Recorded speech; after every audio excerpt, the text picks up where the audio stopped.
ஊழியக்காரர்கள் எல்லாரையும் இன்முகத்தோடு ஏற்று உபசரித்தான், வரவேற்றான், அவர்களை பாதுகாத்தான். அல்லேலூயா, ஆமென். அது எவ்வளவு பெரிய பாக்கியம் தெரியுங்களா?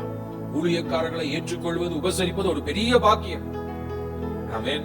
ஆபிரகாம் வயது மூப்புல, சூரிய உஷ்ணத்துல மரத்தடியில உட்கார்ந்துட்டு இருக்கிறார். 100 வயது உள்ளவரா உட்கார்ந்து இருக்கிறார். மரத்தடியில உட்கார்ந்து இருக்காரு. வெய்ய காலத்துல என்ன சொல்லுவாங்க, மரத்தடியில போய் உட்காந்துக்கலாம்டான்னு சொல்லுவாங்க. வேப்ப மரத்தடியில பார்த்தா நிறைய வயசான டிக்கெட்ல உட்கார்ந்து இருப்பாங்க. எதுக்கு? வெயில் தாங்க முடியாது. அந்த மாதிரி உஷ்ணமான வேளையில மரத்தடியில உட்கார்ந்து இருக்காரு. அவன் வீட்டை நோக்கி 3 தேவ மனிதர்கள் வருகிறார். ஆபிரகாம் என்ன செய்யறாருங்க? எதிர்கொண்டு ஓடி போய் வரவேற்று, ஆண்டவன்மாரே வாங்க வாங்க வாங்க வீட்டுக்கு கூட்டிட்டு போயிட்டு கை கால் கழுவ தண்ணி கொடுத்து, குடிக்க தண்ணி கொடுத்து, தேவ மனிதர்கள் சாப்பிட்டு அதுக்கப்புறம் என்ன செய்யறாங்க?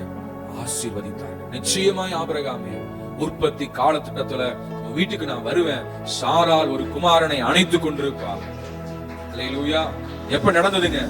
தேவ ஊழியர்களை ஏற்று உபசரிப்பதின் மூலமா. ஆமென். வேதம் என்ன சொல்லுகிறது? ஊழியக்காரனுக்கு 1 டம்ளர் தண்ணி கொடுத்தா கூட அதுக்குரிய ஆசீர்வாதத்தை கொடுப்பார். தீர்க்கதரிசி என்ற நாமத்து நிமித்தம் 1 கலசம் தண்ணீர் கொடுத்தால் அதுக்குரிய ஆசீர்வாதத்தை, தீர்க்கதரிசிக்குரிய பலனை அடையாமற் போவதில்லை. இப்ப எல்லா லேவியர்களும் எல்லா ஆசாரியர்களும் எங்க வந்துட்டாங்க? எருசலேமுக்கு வந்துட்டாங்க. ஏன் வந்தீங்கன்னு கேட்காம எல்லாரையும் வரவேற்று உபசரிக்கிறார். அல்லேலூயா.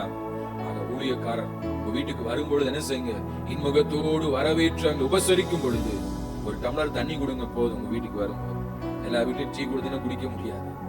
ஆமென். 1 டம்ளர் தண்ணி கொடுங்க. அது உங்களுக்கு ஆசீர்வாதம்.